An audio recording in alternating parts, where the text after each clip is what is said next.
Hello guys, welcome back to another video from FPL BD. This is the Game Week 31 team selection video. But before going into Game Week 31, let's just see quickly how my team has done in Game Week 30 plus.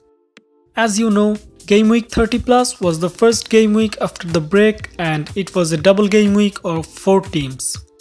I had my bench boost played in Game Week 30 plus. As we had unlimited transfer before Game Week 30 plus, I decided to create a team containing 3 players from each of the double game week teams and active the bench boost, and then wildcard in the next game week. So this was my team. The game week is not over yet as this is a long game week. I am recording this video while the Bournemouth vs Crystal Palace game is on air. Crystal Palace is now leading with 2 goals. First one was scored by Luka Milivojevic from a free kick and second one was scored by Jordan Ayew assisted by Patrick Van Aanholt. So till now my team has scored 81 points so far, with 3 bonus points are yet to be added of Matt Doherty. So 84 is much more than the low average of 30. I know the average is this much low cause so many managers are not playing this season anymore and did not make any transfer. I'm sure the average is pretty much higher in the higher tier or higher leagues. But still, 84 is a good total with 11 players having 1 match still. So in my goalkeeping, Henderson with another clean sheet, and not only clean sheet, some saves and 3 bonus points, which makes this his another double digit return with 11 points in the first game week versus Aston Villa and has 1 more game in this week versus Newcastle.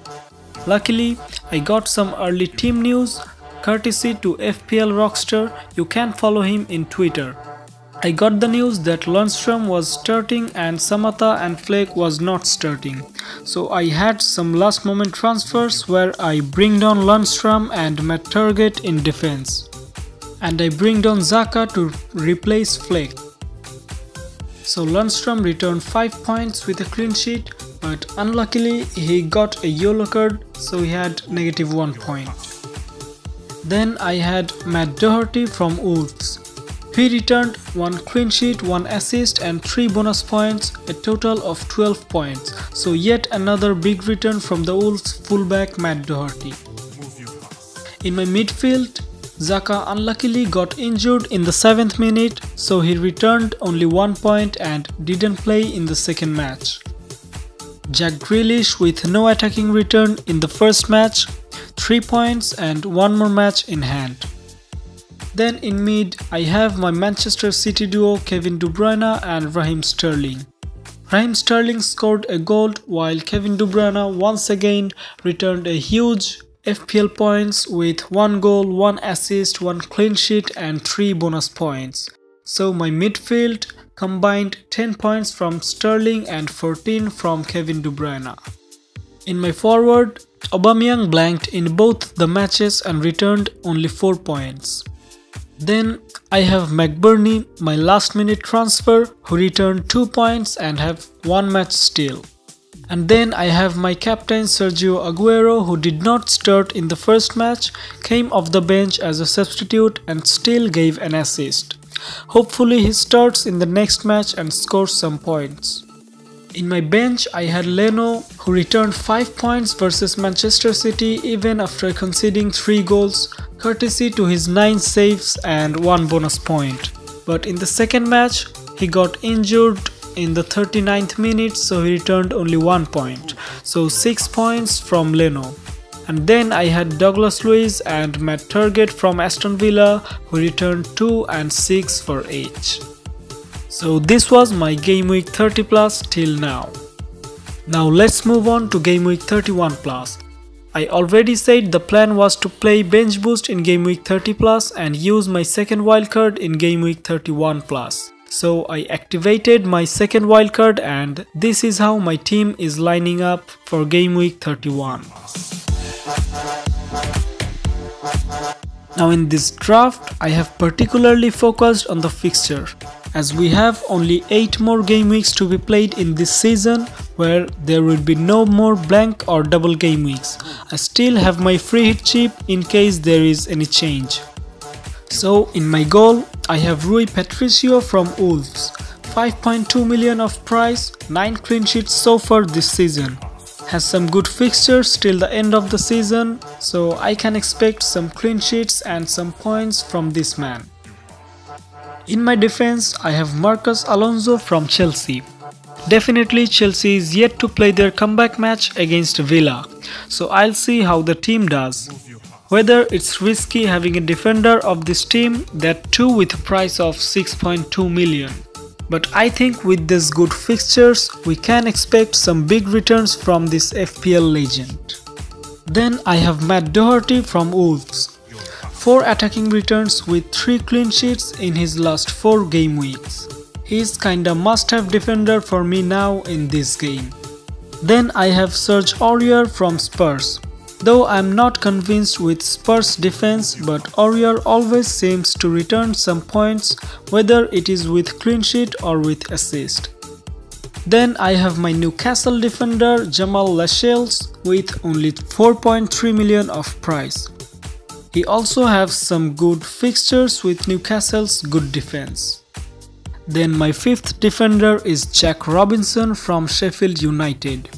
News are coming that O'Connell might be out for the rest of the season, so this man can be your best budget defender with only 4 million of price. In my midfield, I have Sadio Mane from Liverpool.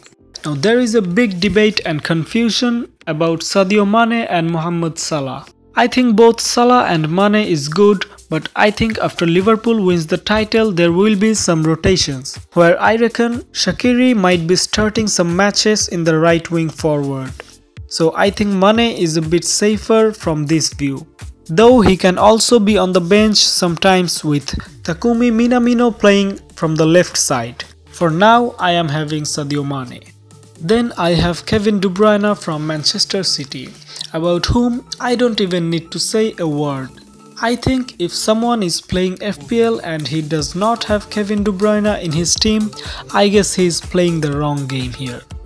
Then I have Bruno Fernandes from Manchester United, 8.6 million of price and got goal or assist in his last 5 Premier League appearances. This guy seems to be consistent, but don't know how he will perform after I take him in my squad. Then I have my 4th mid, Todd Cantwell, whom I might keep in my first bench or maybe play him in some matches week in, week out considering the fixtures. And my 5th mid is Matteo Gandozzi from Arsenal, of 4.2 million of price. He is the cheapest of them all, just didn't want to waste any money on my bench, so I chose him. I don't care whether he plays or he gets benched or he doesn't even be in the squad, he will be on my 3rd bench probably most of the times. In my forward, I have Marcus Rashford from Manchester United, another Manchester United attacker. Just returned from the injury, 14 goals and 5 assists already in this season. I think he might return some more with these good green fixtures and also having Pogba, Bruno Fernandes and Martial all in the team. Then I have Raul Jimenez from Wolves, 14 goals, 6 assists this season. High ownership of 30% and quite a low price of 8.1 million according to his caliber. And my last forward is Pierre-Emerick Aubameyang. Now with him I'm not sure. Though Arsenal has some good fixture, Aubameyang scored so many goals this season, I still don't believe in Arsenal. Their performance is getting worse day by day and I think having a premium player of such high price from a team like this might not be the best option. At first, I thought to go for Harry Kane, but in the last match against Manchester United, I was not convinced with him. With scoring 20 plus goals in back-to-back 4 seasons, Harry Kane is struggling to score goals in last 2 seasons.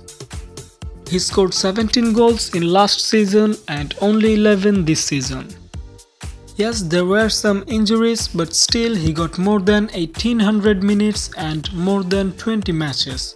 So I think both Oba and Kane will be a bit too risky. But then again, Spurs fixture just attract me too much. So I decided to go for his another teammate, Son Heung-min, in the midfield. So this allows me to downgrade Aubameyang to someone like Troy Deeney. Deeney has some good fixtures and Watford seems to have their confidence back after beating Liverpool. So I am doing this transfer right now. You guys let me know whether this is a good move or not. You can also suggest me some changes. So this is how my team is looking for Game Week 31 plus. As for captaincy, I think Mane, Son and Jimenez are best captaincy options for this week. For now, I have put my armband on Sadio Mane, but I might change my mind and give the captaincy to Son Heung-min. I will definitely confirm before the deadline in my Facebook and Twitter. So that will be all for now. Let me know if you liked the video or not. Hit the like button if you did. And please subscribe to the channel for more FPL contents. Comment below if you have any inquiry. You can also contact me via Facebook, Twitter or Instagram. The links are given below in the description. So that's all for now. See you in the next video. Till then, goodbye.